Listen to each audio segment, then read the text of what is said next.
Bueno, pues pasamos al tema 1 en el que vamos a hablar del manejo del paciente politraumatizado. Antes de nada tenemos que definir qué diferencia hay entre un paciente politraumatizado y un paciente con varias fracturas. Un paciente politraumatizado, es un paciente que tiene una lesión grande en alguna de las cajas, tanto en la caja craneal, caja torácica o caja abdominal, de las cuales al menos una de ellas, principalmente suele ser la lesión visceral, pone en peligro su vida. Sin embargo, un paciente polifracturado es aquel que presenta varias fracturas sin afectar a ninguna de las cajas. Respecto a los traumatismos, bueno, pues se considera que es la primera causa de muerte en menores de 45 años, siendo la tercera causa de muerte en los pacientes en la población general. El 50% de ellos van a ser secundarios a accidentes de tráfico. Tenemos 3 momentos en los que podemos actuar sobre el paciente que ha sufrido un politraumatismo. El primero es en los primeros minutos. Ahí nosotros poco vamos a poder cambiar, todo va a depender de la prevención que se realice. En estos casos la muerte se va a producir por lesiones cardíacas, lesiones de grandes vasos, lesiones cerebrales o lesiones medulares. Poco vamos a hacer nosotros por ello, los pacientes. Sin embargo, en la primera hora aproximadamente se producen el 50% de las muertes y aquí es donde la asistencia inmediata mediante equipos hospitalarios sí que puede cambiar mucho la supervivencia. Y por último, a partir de los días que se ha producido el politraumatismo, se van a producir aproximadamente el 10% de las muertes en estos pacientes y va a depender de los cuidados que puedan obtener en las unidades especializadas. ¿Qué debemos hacer como valoración inicial ante un politraumatismo? Lo primero es realizar el triaje.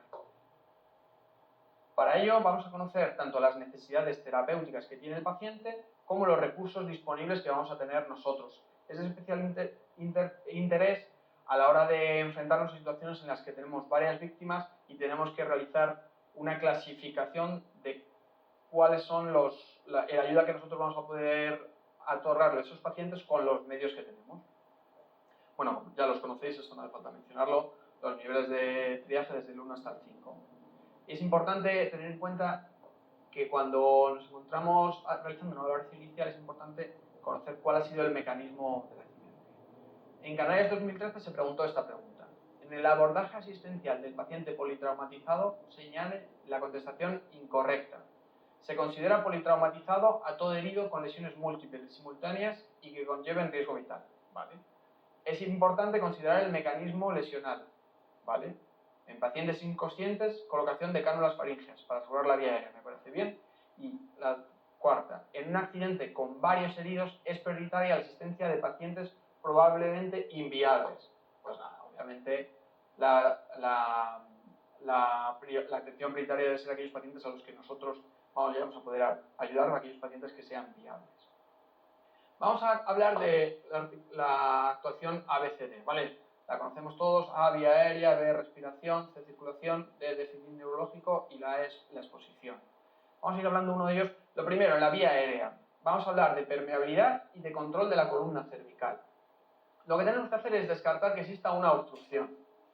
Si es necesario, se puede realizar aspiración de sangre, secreciones y, sobre todo, excluir la presencia de cuerpos extraños o fracturas faciales.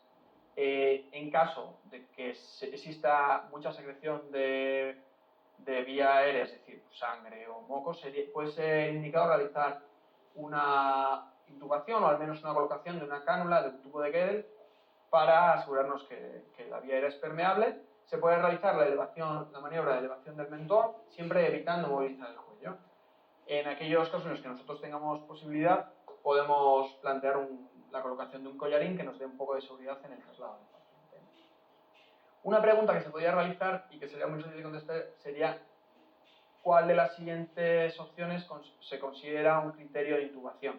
Bueno, pues riesgo de obstrucciones y aspiración, cuando existe un hematoma cervical, cuando existe un trauma laríngeo traqueal, cuando vemos que existen dificultades en la respiración mediante un estridor, cuando es difícil controlar por sangrado o por vómito la permeabilidad vía aérea o por secreciones, y sobre todo cuando existe una inconsciencia con un Glasgow menor de 8, es decir, siempre que tengamos un Glasgow de 7 está indicado realizar una intubación.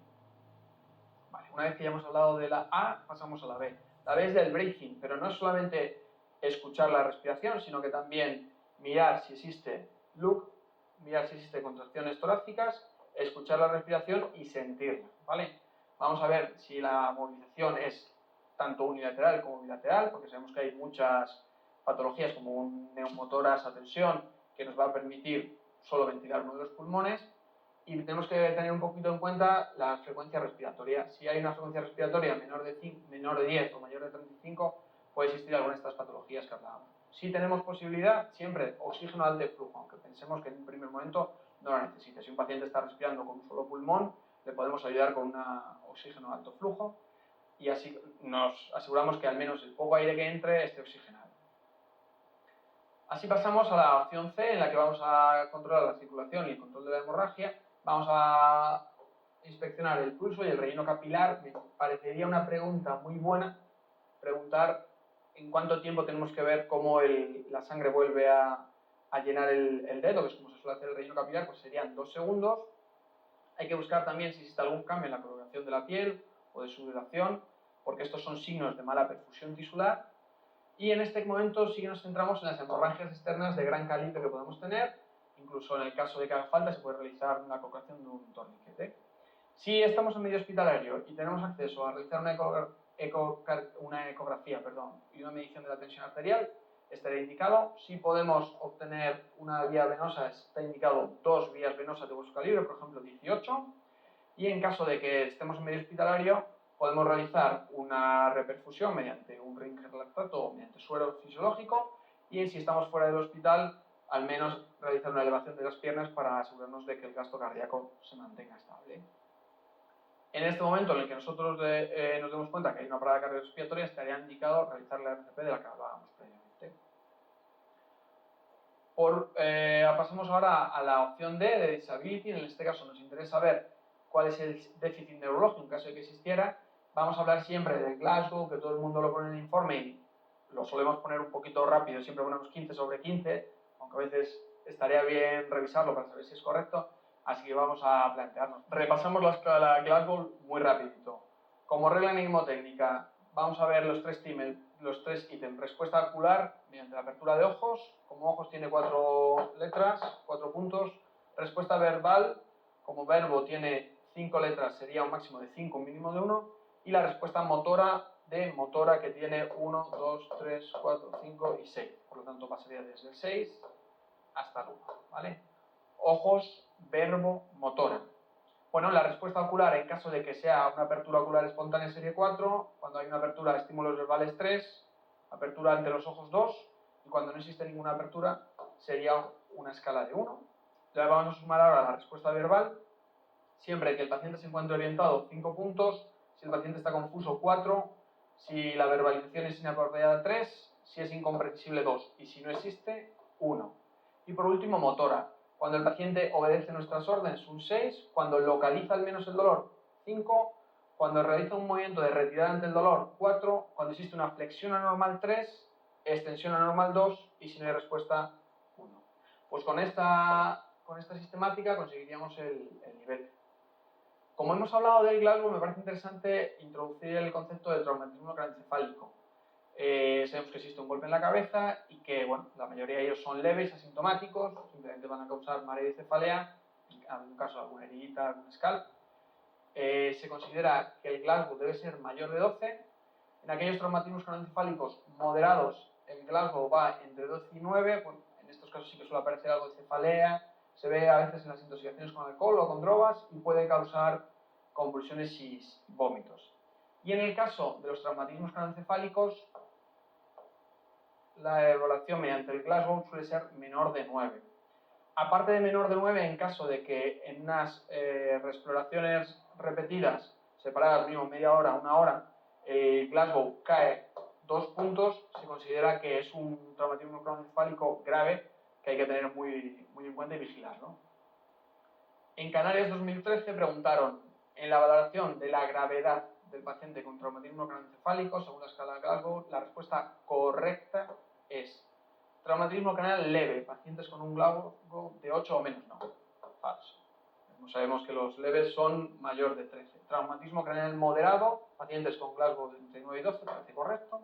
Traumatismo craneal menos grave, pacientes con Glasgow entre 13 y 14, hombre, son menos graves que aquellos que tienen un Glasgow de 12, pero no es necesariamente bueno. Y los traumatismos craneales grave, pacientes con un Glasgow de 15, no. Por lo tanto, la respuesta correcta sería la B, como hemos visto previamente, traumatismos craneoencefálicos moderados, Glasgow entre 9 y 12. Vale, una vez que ya hemos visto la A, B, C y D, pasamos a la E de exposición. Vamos a realizar una retirada de la ropa y evaluar todas las estructuras. Es aquí donde entramos realmente los traumas. Si hay alguna fractura, la vemos ahora.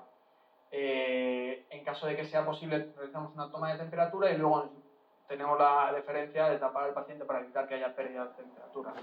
En caso de que sea indicado, se puede realizar un sondaje nasogástrico o un sondaje vesical. Bueno, pues ya que hemos visto la evaluación inicial mediante la técnica BCD, vamos a hablar un poquito de la evaluación secundaria. Para la evaluación secundaria, una vez que ya se ha realizado la RCP y se están en proceso de normalizar las funciones vitales, pues este momento es el momento en el que hay que hacer la anamnesis y la exploración exhaustiva grado-caudal.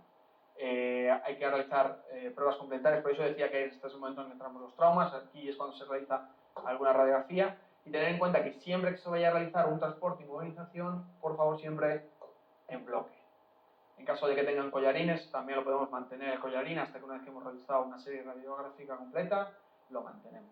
La valoración de la fuerza muscular. Siempre vemos que se pone, bueno, a veces lo ves escrito de diferentes formas, pero de forma académica deberíamos llevarla hasta 5. ¿Vale? Entonces, cuando el paciente tiene una ausencia de contracción, la valoración sería 0/5. En aquellos pacientes en los que existe contracción, pero no va a dar movimientos, sería 1. Cuando sí que se producen movimientos, pero no es capaz de vencer a la gravedad, sería 2. En el nivel 3/5 ya existe movimiento completo que vence a la gravedad. En los casos 4 vence la gravedad, incluso la resistencia parcial, y en los 5 sería un movimiento contra la resistencia máxima. Por lo tanto, echarle un vistacillo, bien escrita, y está bien recordarlo. Pues con esto acabaríamos en la atención al paciente politraumatizado.